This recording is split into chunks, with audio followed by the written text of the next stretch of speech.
Welcome back to another episode of the Unfair Advantage Podcast. I'm your host, Coach Frisby, here with my main man, Coach Smith. And today we got another good show for you. We're going to be diving deep into what's trending in sports life, as well as talking about how to develop that change of direction ability and be able to move more efficiently. What do you think, Coach? I'm ready, man. This one's more trending, like you said. I'm ready to talk about, we don't always get into trending topics. For sure. College football, NBA, NFL. And, of course, the change of direction. You know what? That's what I do. Come on, man. No, that's real. Let's get into it. No, I'm excited, though. Like I said, once again, we missing our man, Coach Blue. But me and Coach Smith got it, man. Coach Blue, shout out once again. Also, shout out to our production team, man. We really appreciate you guys, too, man. And we're going to talk about them on another episode. But, Savon, let's get into it, man. All right, so we're going to talk about the NBA. Let's dive into that one first, okay? Let's go into the NBA. So they're starting a new all-star format, all right? So I think it's, what are they talking about there? They got 3 teams. They're going to have 2 USA teams, and they're going to have a world team. And they've been trying a lot of different type of events to be able to put on the all-star to keep people engaged, entertained. What do you think about this new format? Do you think it's going to be effective? Do you think guys are still complaining about load management, because they're at the peak of the season, they don't want to get tired, so they're not going to give the fans a whole lot of effort, but just dive into it. Give me your thoughts. Definitely. I think, the biggest thing, you touched on that load management. I feel like a lot of times we're seeing players, once we get to that all-star game, that's their recovery, that's their rest, so we're not seeing as a lot of competition. But I think this new format where we're actually splitting up, from the overseas side to the U.S., and I think we're seeing a lot more players who are, competing for. We got SGA from Canada, Jokic from. Where's he from again? Hey, he's from. I ain't want to butcher where he's from, but we seen a lot of overseas guys, balling, win an MVP, and put on the show. So I think that will raise the competition a little bit, but I don't think it's gonna be so drastic, No, I think as we see right now, most of the overseas guys are dominating the NBA for the most part. Yeah. So I think that's the ones they want to kind of spotlight also for the fans. But I do like the new format. I hope it gets more competitive, though. I think they should put some more things on the line to make the game more competitive. So I mean, what if you could do that? What are some of the things you think that they should maybe implement to make the NBA All-Star game more appealing? No, I think honestly, personally, I don't think it's going to ever really change, but I do think in the right direction is putting money up to the training staff. Say if the winner of the All-Star game of that team, they go, the training staff, the helpers, the GAs and stuff like that who are sitting there with the organization get a raise. Maybe they'll play for them because they're the ones who take care of them, right? Like the strength coach, the athletic trainers, putting up money for them for their organization. I think that's one way to give back because they've done the charities, they've done it all, and it's the competition level doesn't really change as much anyways. Yeah, I think the fans are just looking for a more competitive game, and I don't think they're ever going to get that just based off the season, the wear and tear, and then they also added that. What's that championship thing they have in the middle of the season? The NBA Cup. Yeah, the NBA Cup. So, guys want to play for that because that has a higher purse, though. So, guys pay for that because they get – I forget, $1 million or something for that, but they get that part for winning, and some of that's a championship for some people. It is. I know they'll take that as a win on the season, but I don't know. Personally, I feel like that individualized award, being an all-star, take that with pride, man. But we're seeing older guys who are just staying there, bronze guys who've been in the league for a while, who are just all-stars year after year. I feel like we need to start seeing that change where we're getting the young guys who are the Jalen Williams, the LaMelo Balls back in the all-star game. I feel like that would really, help it out. Tyrese Maxey, seeing the young guys playing it, I think that would up the competition a little bit. They also changed the format to where you don't have to have 2 guards and 3 bigs. I mean, you can have 5 guards now. So that's going to be interesting too, just to kind of see how they select the teams, how they want to stack their teams for the most part based off that new criteria. Yeah, definitely. I think it's going in the right direction, but I feel like we're past the age of, competition within the All-Star game. I don't think any All-Star game is competitive. The NFL got rid of theirs. We saw the WNBA All-Star game. It's pretty much gone. It's crazy, because me being older, the All-Star game used to be really cool. Back in the day when I'm gonna go way back. Back when, in the 80s and 90s, it was real. They would represent their conference and guys took a lot more pride in it. It was a lot more competitive, but like I said, contracts change a lot of that because guys just don't want to get hurt. Exactly, but even the dunk contest, we're seeing it change too. Guys used to compete, and I think that was the biggest thing, just guys wanted to beat somebody else. Now it's like we're all buddy and we're not getting the most out of each other. So no, that's real though. So let's switch gears then. Definitely. Let's go to your world. Let's go to college football, man. Yeah, man. So they just posted the top 12 playoff teams that are qualified right now. There could be a lot of shakeup going forward. I'm just going to touch on the first four. As you know, Ohio State's 1. You know, Indiana's 2, Texas A&M's 3, and Alabama's 4. But the thing between all four of them, they're all four going to probably see each other in their conference championship. So Ohio State's going to see Indiana, and Texas A&M is going to see Alabama in the SEC championship game. So do you think by them being the top 4 teams right now, then they got to play a conference championship game that can maybe bump them out? Do you think that's fair? Yeah, I think that's fair. I think that's the way that it should be, you know, especially the top 3 teams, they don't have a loss. Well, then the conference games are just going to be the championship then. Nothing beats national. I'm just saying they're the top 4 teams for a reason. No, and absolutely, now absolutely. They have to play each other when you got all these other teams. And I'll go into those. So let's get into that. So we got you said number Alabama, 5, Georgia's 5. Then Georgia. You got Texas Tech 6. You got Ole Miss 7. Oregon's 8. Notre Dame's 9. Texas is still in there somehow, but they 10. That's crazy. 11 is Miami. 12 is Florida. 12 is South Florida, which is interesting because JMU and them will have to play for that conference game. So JMU can definitely maybe get that number 12 spot. That's another intriguing situation there. Yeah, and that's the thing I like about the 12-team playoff, because now we're seeing those teams like JMU, who's always winning. Now we're seeing South Florida come on up to be able to make the playoff. Yeah. And they did get the upset, you know, against Florida and I think not Miami, but they did get that upset to where now they're in the running for the top 12. But I do think the top 4 teams, they already made it, man. Unless Alabama goes and shits the bed against Auburn, then I think they should be good. But to be honest, man, it's another Ohio State year. I think it's another Ohio State year back to back. It's looking too easy, man. I'm not gonna lie. I think Texas A&M looks really good. They do, but and that, like I said, we are going to see these 4 teams play each other before before we even get into the playoffs. But you're looking at teams like Texas that ain't look great all year. Yeah. You're looking at these other teams. What I'm saying is, out of that 12, well, really them other 8, if one of them, somebody's got to lose out of those 4. Definitely. Do you think they bump other people out? Well, I guess you can't. Conference champions, you can't really do that. But do you think they bump anybody else out? Like in the final top 12? Yeah. Out of the top 4, Alabama's the only ones, man. I think the other teams haven't had a loss, and if they're losing in their conference championships, then they should still get in. They should still get in regardless. Yeah, man. They're playing. The only time they lose is when they're at the top of their game in the conference championship. And I feel like that would be a big tell of what the college football playoff is going to look like. Yeah, but then you got a team like Notre Dame that doesn't play a conference championship game. I mean, they're independent, so that's not fair. Like you got the 4 teams that have to play each other to get in. Notre Dame can just win out and get in. Yeah, but then that's where it goes to strength of schedule. Now that's every year we see Notre Dame get in. They, one game in, they sit there and get whooped because they don't go play a conference championship, right? So I think that if the strength of their schedule, it will show, and that's why they'll be probably at the the bottom, 8 to 12, playing somebody who hasn't lost a game yet. And I feel like we'll see that in the game, man. Yeah, that's true.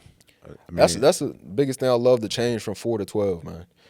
4, of course, it was some people got snubbed, but 12, nah. If you ain't make the 12, then you wasn't supposed to be there anyways. Well, it's just so competitive, and then like Alabama's probably got the strongest strength schedule in the country. Yeah. So you're going to take, and then Florida State, like they lost to Florida State, but then Florida State started high, now they dropped. So now that loss really hurts Alabama.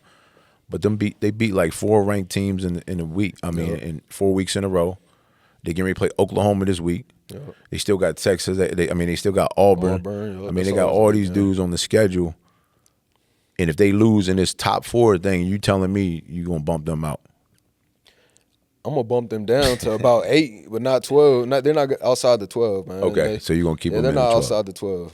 Just you gotta think, like you said, they lost to Florida State early. That's probably what week 1, week 2. That was week 1. Yeah, they lost to them early and turned it around to become.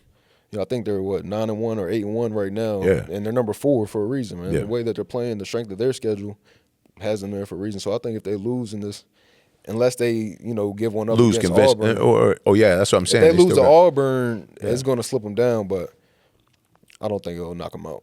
Okay, I like that. All right, let's move on to another topic, man. Let's go back. Man. Let's switch back to the NBA. Okay.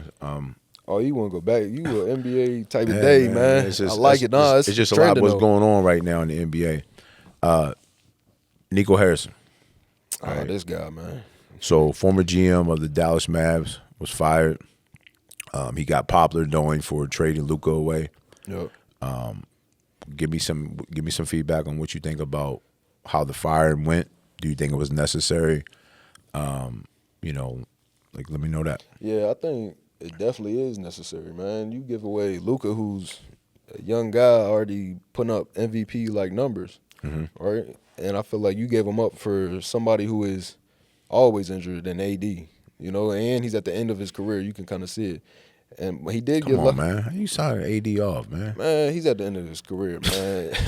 I think he played probably about like 10 games a season, less than that, and already being injured.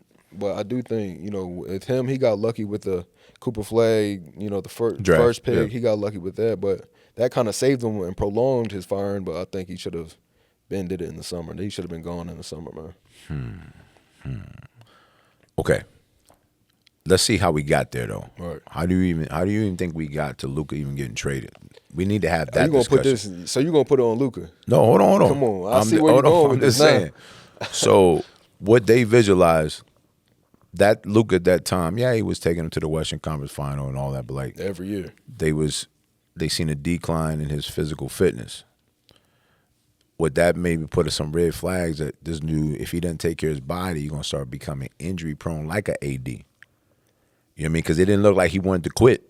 No. It didn't look like he stopped drinking and all. Like he wanted to stop that lifestyle. So I think Dallas looked at it like long term, like because he was up for a supermax. Yeah, exactly. You know what I mean? So he didn't get his supermax. So they made it said, okay, before we invest this money in him long term and a lot of money like this, I don't think he has the love for the game. Because if you have the love for the game, just because you're good on the court, but some people are also looking at your off court habits. Like, do you really love the game? Man. So I don't know. Like, did Nico maybe see that coming? And that's the thing, man. They had what was the guy's name? Mark Cuban, right? As a former owner, yeah, man. And he touched on it. He's like, you gave away, your team. Yeah. I think the year before they did go to the finals against the Celtics and lost, but you gave away a guy who brought you there, right, man? Yes, he was declining, he was gaining weight and stuff like that, but I feel like now you focus more on the training staff. You figure out how to get this guy who just took your team to the finals back in shape, back focused, how to get him there. And now, I don't know, watching Luka play, man, I never, even with the off-the-court stuff, it's not like he was, doing Ja Morant type things, but he was just, we always living well. Living good, drinking, definitely. But I think that's where you focus on the strength staff, the nutrition, everything like that. Every piece around them to set them up, rather than just giving them away because you ain't want to pay the guy who just took you to the finals. At that point, it's like, man, yeah, you deserve to be fired. I think he might have just seen long term, just a one-way player. And that's the thing. He's 26. He's 26. He gonna give up 50 on the other end though, like defensively, right? He will. Okay. So you bring somebody in that can maybe not get 35 or 30 like Luka, but he going to defend. He can get 28. And I think this is my assumption. If you think you had a healthy Kyrie, you think you had a Cooper Flag, I do think they were stretching getting Klay Thompson. I think Klay's a little over the top. Yeah. But adding AD, and then you got two other 7-footers too, right? I mean, come on, man. Gafford like that. And Lively. Yeah, come on. Yeah. Like, he's seen that, right? But then Kyrie goes down. Cooper's got to play the point right now, and that's not really going well for him. He needs, I know D'Lo's there, but, like, he needs somebody to really help facilitate better and let him, create off the ball. Right. And I think a thing for the GMs, it should be he's looking more so at AD in his best years, right? He's like, let's get him back to his best years. But all last year, you're giving Luka away for what you saw last year. And then you're trying to bring AD in if it should be what you saw last year, and it's not because AD was injured most of the year. So you're just hoping that he's going to be back to his It would have been a nightmare, though, because you got 2 7-footers to play the 5. AD can go back to a 4, like original position, and nobody in the Western Conference is fooling with him at the 4. Fooling with him at the I'll 4. take Wemby. I'll take Wemby, man. Come on, man. That's the 5, I'll take man. Wemby. Yo. Nah, Wemby play everywhere, man. But nah, definitely. It's there, man. You know, I feel like it would have been much better for Kyrie, Cooper, and Pay to Luka with the 2 7-footers, and you got P.J. Washington right there to come off the bench. Yeah. So you don't have to throw Cooper Flag at point guard to handle the rock and do everything. Now we're not seeing, these plays because he's facilitating. So I do think, of course, once Kyrie comes back, I think that's 2026. But when he does come back, I'm sure it will be better. But I think, you just set Luka up for even more money in L.A. Yeah, I know we dove a little bit more into the Dallas history and all that, but back to Nico though, was he the one that traded Brunson away too? Yeah, I think so. Ooh. Yeah, he was trying something. Man. He was trying to figure it out. You had to. A lot of these organizations they don't got the time to wait. They don't got the time to wait. Though. I mean, you think about Brunson, and then real quick, they was talking about they just announced Bradley Bill's out for the season, and they gave up Norman Powell, who's averaging 25 for the Heat right now. Like, so they sick, and the Clippers organization is like, why you think they did that? Like, why they give up a younger player for Bradley Beal, who hasn't really been efficient in the last 3 years? Like I said earlier, man, they're hoping on those good years. They're banking on that. You know what? He hasn't been his best. He's been hurting, but I don't understand that, man. You got to look at it as this dude has been out the game. He hasn't been playing as much. He hasn't been putting up great numbers. You think you bringing him in is going to change that? He's been to a couple different teams. So it's. Well, me and my son, we go back and forth, man, because he all about the young legs and all that. And that's where it's at. Because last night, Golden State looked like they was about 50 against OKC, man. Exactly. My man, Curry had, I think he had like 11. Yeah, he was bad. Draymond didn't score. Jimmy Butler had 12. That was bad, man. Yeah, that's the thing with the NBA, man. I feel like we're holding on to the older guys. Well, they said he was tired. Man. They said that they think they're tired already, and we early in the season, man. Yeah, we holding on. We got everything has its time, and it comes and goes. Older dudes, they in there too long, man. Now I'm watching the Rockets game with KD. I know we moved on to from we Nico to saw this, NBA. I got you. But I'm watching the Rockets game, and you could tell KD he still got something in him, but the majority of the other 2 quarters, he's not playing as much defense, and you're not seeing it. But then we look at a team like OKC, who's running the floor, and that's the pace that they play at now. So I feel like we gotta, get them old guys out of there, make them Udonis Haslams, and put them at the end of the bench, man. Yeah, I feel like that's the way we need to go to see some of the best basketball. Yeah, I'm always gonna stay with the seasoned guys, yo. You know what I'm saying? You holding them back, man. You holding guys like SGA and Jalen Williams back, man. That's the problem. Man, come on, man. Look. Okay, real quick before we move on, because we're going to go to the next topic, but you really big fan of SGA? Yeah, man, he's cold. You watch him play. What's cold about him? His game, man, he's just so smooth. He's so You think smooth. he goes to the foul line too much? I think that's his IQ is crazy to be able to do that. Of course, he gets the calls because he was the MVP. He gets the calls, but he baits them. He makes them. He reminded me of James Harden a few years ago. Exactly, when he was on the Rockets, right? But James Harden just didn't win. At least Shea won. Yeah, but he does remind me of that time period where he goes to the line all the time. All the time. Well, we're going to see tonight, though. Do you think that's good basketball? No. You don't like the foul? No, I ain't with all that, man. You with the old school. You like the foul, man. Play and through the contact. I'm just saying, play through contact, be able to finish, not hurt nobody, but you should be able to play a little bit of physicality and all that. So. It definitely. I think it slows the game down. Like I said, real quick, though, tonight we're going to see, because he plays Luka. Yeah, what time? I got 9:30. We got all right, man. All right, for all our viewers out there, we're gonna get into a little educational component. Like we always try to bring some type of unfair advantage tip, and we're gonna talk about deceleration and change of direction. Like that's an ability that a lot of athletes struggle with. With me and Coach Smith are gonna talk about, because I ain't gonna lie, I'm gonna give him his flowers right now, because when it comes to this ability, he's one of the best that do it, that I've seen, back in school, his ability to stop, change direction with really good body control. We're going to talk about how he got to that point to a little bit, because it could have just been, just gifted to an extent. But also I know he understands training as well. Like, did he do any other type of specific training to help with that? And we're going to get into that.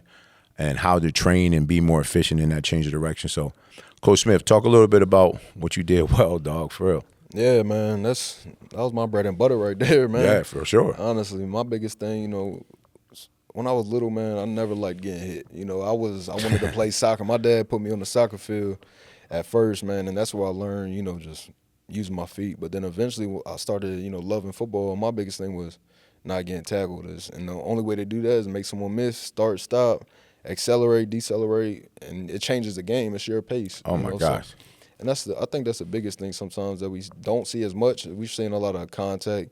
I think just making someone miss, by being able to decelerate and then get back out of it to, score a 60, 70-yard touchdown. Those are the dudes who, reach the next level, who are able to do that. So, yeah, being a sports performance coach, we definitely prioritize, athletes to really learn this ability, because also it's very common for injuries, as well. Yep. People not having that ability to control. It's very chaotic. So I want to talk a little bit. I'm going to talk a little bit from a sports performance side and give our viewers just a little bit of science behind that. Yeah, definitely. And then I want you to tap in a little bit, so if you've experienced some of that type of training, because I know even especially when you keep training for your pro day, yep. What kind of training things that they implement for that. So real quick, guys, I'm gonna touch on just 3 things about changing direction. The first one, being able to absorb the ground. So that's like when your foot makes contact with the ground. Like, is it unstable? Does it wobble? Can you just plant with efficient stability? Then the next one is accepting your force. Like, does your foot just die in the quicksand? Like, can you be able to absorb all that load that's going down? And then the last part is redirecting force, and that's taking that stored energy and then changing direction. So all 3 of those things can be trained. They're all trainable effects. And we get into that regarding like what we do in the weight room to help create those type of contractions and those type of abilities. But when you look at change direction, look at it like that. Look, how does your foot make contact with the ground? Does it feel like you just dive into quicksand, or do you feel reflexive when it comes off? Okay. Right. And when you come off, how fast do you come off? And when you start to have those type of abilities, then you're going to start to see your change of direction really take off and make a difference out there on the court or the field. Right, so you kind of touched on it. So you talked about training this, and it seems like layers, right? Yes, sir. So can you just touch on that? Just how would you go about that? Because I feel like, throughout my football playing career, it was done a few different ways. So how do you do it with your athletes here at FAS? Yeah, so getting really technical into like a muscle contraction ability. So to simplify, like when you're squatting, people, like when you go down into a loaded position, that's called eccentric. That's the eccentric aspect of your muscle.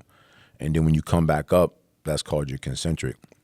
So when you're changing direction, all your body's diving down into the ground. So that's all your eccentric ability, right? So when you get in the weight room, that's like changing your tempo, maybe going 3 to 4 seconds, keeping the muscle under tension more, okay? Then after you do that, once you will be able to establish that, then you want to get into like more dynamic eccentric, and that's like standing on a box and then jumping down and landing, because now you're trying to provide more force and get your body to be able to accept it. That kind of replicates when you're running, because that's your total body. It's 3 times your body weight when you're running and planting and trying to change direction. Right. Does your joints and stuff have the ability to be able to accept that? So in the weight room, we're training that, like I said, by going through different eccentric phases, going through different dynamic eccentric phases, and building that threshold so when the athletes do go out there, they're just not going to collapse. Right. That's why I said that's why training needs to be very specific, because you can be running and have really bad foot and ankle stability, and that's why your change of direction is not efficient. Right. So, okay, say I'm squatting. So am I going to train the eccentric, I'm going down, you Slow. Said 3 to 4 seconds. 3 to 4 seconds, yes, sir. Now, am I going to, hold it or explode right up?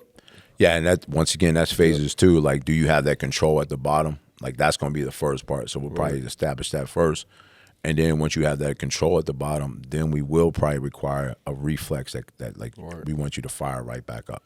Yeah, that's the major right there. The major part. If you can slowly load a lot of weight and then fire back up, that's change the direction. Yeah.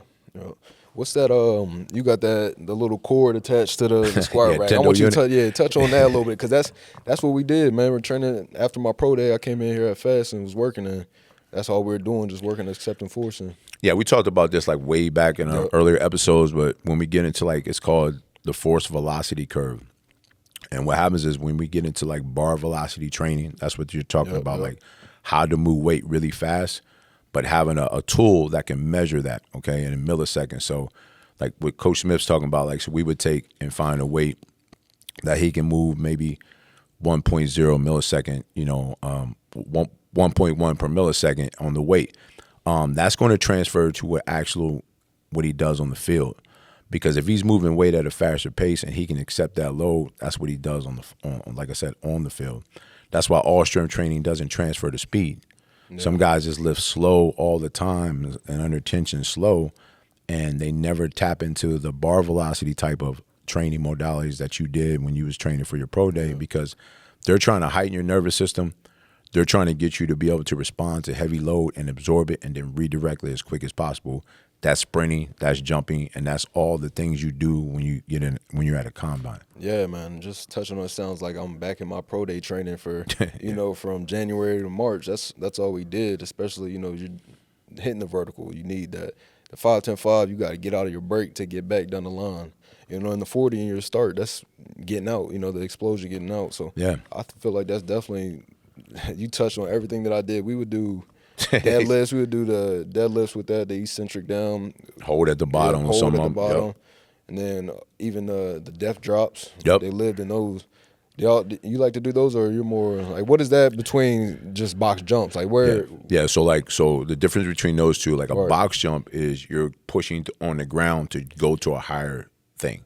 So that's more force. We're trying to create more force down. You're trying to create more force into the ground when you push off. When you drop off a box, now your body's learning how to accept that. Right. So we just took your body and maybe 2 times your body weight, depending on how high we get you up, and that replicates when you're jumping and running. Like I said, when you're out there competing in a combine. That's why I said, like, some people lift weights, and a lot of athletes lift weights and they lift for like that feedback. Like I squatted 300, but it doesn't transfer to athletic development and performance. So that's where the specialization and the methods that you're choosing at the right times, that's the investment. Right. So you touched on, like, just back to the depth drops. How do I know, like, I can go up higher? Say I start at 1 box, say I just land.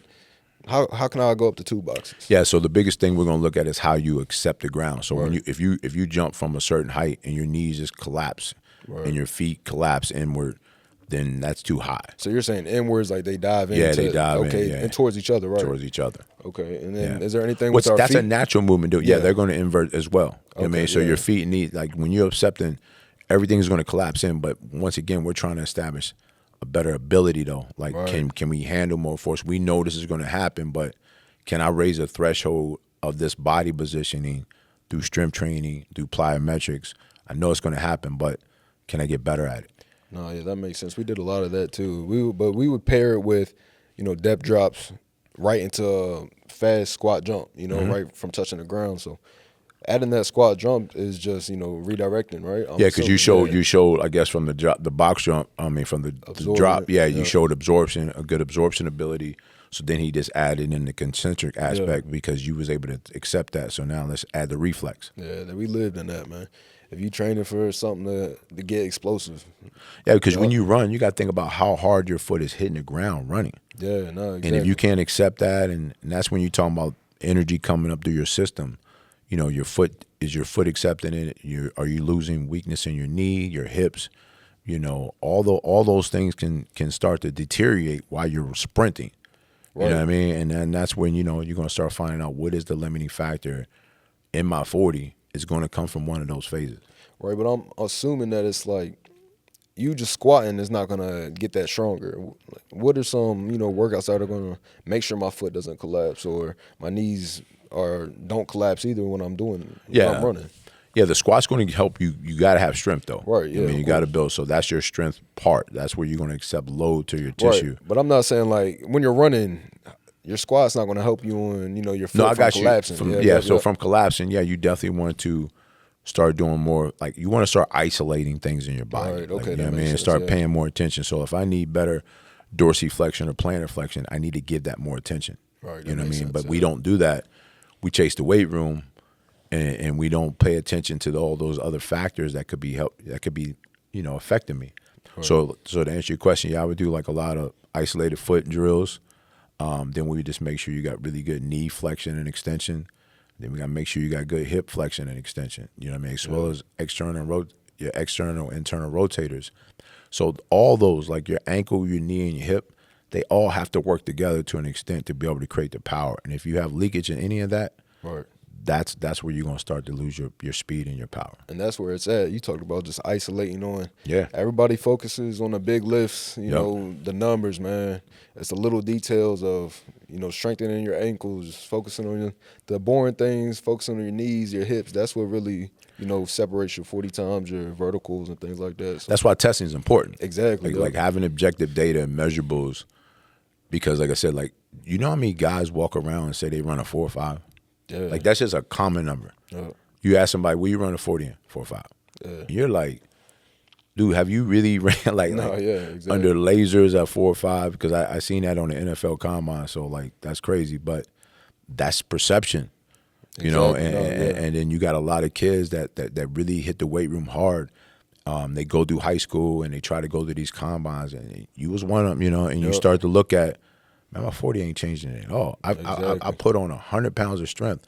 That's why I said all work ain't good work. Right. You got stronger, but you never address the speed aspect of how to move weight. The limiting factor. Yes, you learn how to handle weight. You just ain't learn how to move weight. Right. No, you right. You know what I'm saying? And that's, what do you say? You got that saying about testing. What? Testing? Yeah, if you ain't testing, you guessing. Yeah, you know man. There it go. There it go. Hey.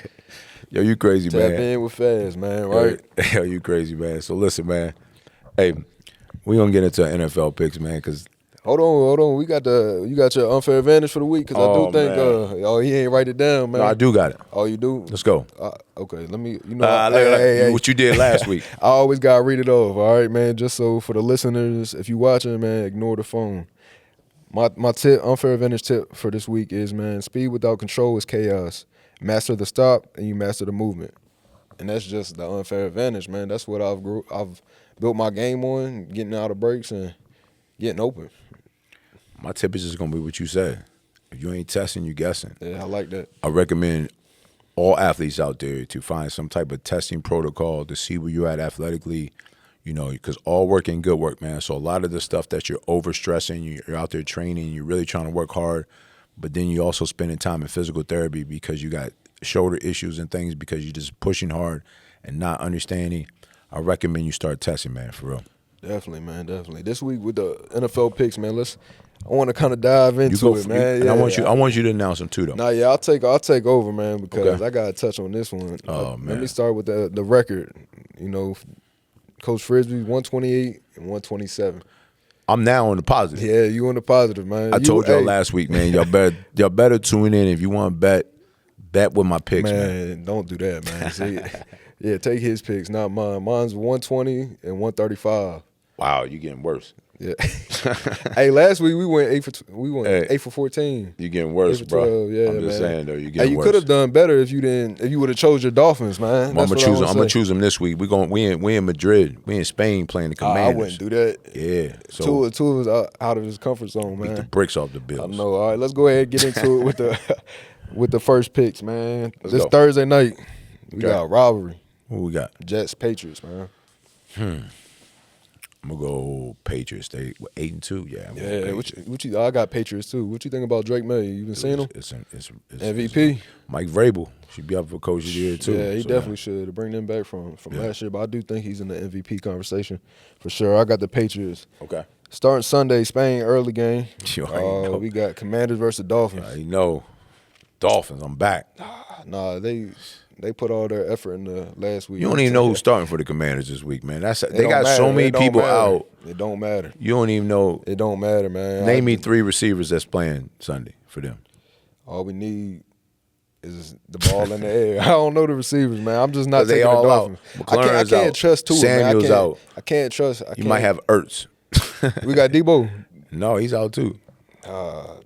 But you ain't got to guess, but go on to the next pick, man. My bad. Nah, yeah, I'm still taking the Commanders. I can't pick the Dolphins with Tua back there. All right, the next one we got Bengals versus Steelers. I'm gonna go I think Joe Burrow. He might. He ain't back. He was practicing this past week. Got told though, man. He gonna get. They gonna. Hey, somebody gonna step on him. Flacco been doing his thing though, so I can't be mad at that either. No, so you got Bengals and who is it? Bengals Steelers. Steelers got reback. They lost last week, so I'm gonna go back with Steelers. Yeah. No, I'm gonna take the Bengals, man. I can't keep. I'm trying to stay away from me. I'm trying to go up.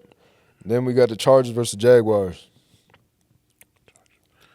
We saw 12's out for the rest of the season. Yeah, that's tough with Hunter, man. I'm gonna go Jaguars on that one. It's an upset. Nah, I can't. I think the Chargers turning it. They about to hit a stride, man. My man said, "Nah, I can't." I can't.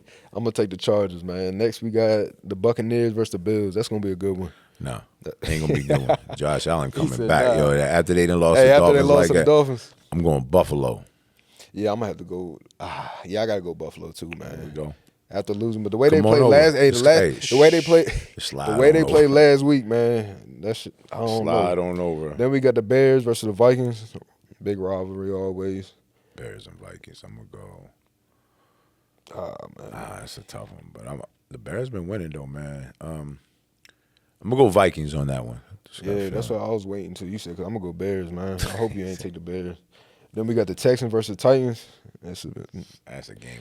Man, nobody gonna watch that one, but I'm gonna take Texans. Yeah, I'm gonna take the Texans too. They ain't look. Nah, they didn't look that good either. The next game we got Panthers versus Falcons. Panthers, I think, just lost to the Saints this last week. Yeah, I'm going Panthers. Yeah, I'm going to Falcons, man. Then we got Packers versus Giants. Man. Giants is that. I'm gonna go Packers. Yeah, Packers just lost to the Eagles Monday night. Then we got the Seahawks versus Rams. This is a game of the week for me, man. Yeah, I'm staying the Seahawks, man. They can't stop. What's that receiver's name? Jackson Smith. Dude. The Jigbo. Hey, dude. That boy's putting on a clinic this year. They They said he might hit 2,000 yards. Yeah, he's at 1,000 already. Yeah, that boy, he's cold, man. He's cold. They can't be stopped. Yeah, I like him. And I know we're not going to touch on the Colts, but because they got a bye this week. But Jonathan Taylor's he's going to get that 2002, man. Yeah, he's been balling. He looked like an MVP, but they ain't going to give it to a running back, man. But into the next game, 49ers versus Cardinals. I'm going to go 49ers. Yeah, I'm going to go 49ers too. Cardinals ain't looking too good either. Sunday night football, Lions versus Eagles. That's a big one. Yeah, I'm going to take the Eagles on that. No, I'm going to go Lions. Eagles don't look good enough, man. Come on, man. And then finishing it off, man, Monday night, Cowboys versus the Raiders. I'm going to go to Cowboys. Hopefully they get that one, man. Yeah, I'm going to go Cowboys on Hopefully, that man. Yeah, Watch, we might be wrong, man. But, yeah, we'll drop your picks in the comments, man. Let us know which ones you get right. Frisbee up right now, man. Take his picks for if you want to bet like you said, man. I'm telling you, man, each week, man, I'm telling you, like, lock in, just listen, then you just go and put your bets in. Definitely, man. But that was a good show, though. Like I said, I really like us, talking about what's trending in sports today, and giving our insight, man. Appreciate that. Yeah, definitely, man. I think you touched it on, change of direction, acceleration, deceleration. I think that's going to be a gem for the listeners and everybody who's watching, man. I feel like the kids can definitely take something from that. Yeah, man, that's what's up, though. So absolutely, man. Appreciate y'all for tuning in, man. Follow us, like, subscribe, Unfair Advantage Pod, and tap in with it, man. Let us know what you want us to talk about. Let us know what we need to, debate on, things like that. Let us know.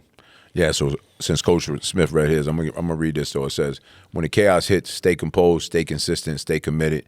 That's the unfair advantage. We'll see you next time, man. Peace. Next time, man. Yo, what's up, everybody? Coach Frisby here. And the feedback we've been getting on the Unfair Advantage podcast has been incredible. We truly appreciate all your love and support. That's why we want you to tune in every week. You can listen to us on either Apple Music, Spotify, Amazon, or if you want to watch us, you can watch us on Red Coral or YouTube. Every week we having raw conversations about real life, real lessons, real motivation. Tune in every Friday and get your unfair advantage.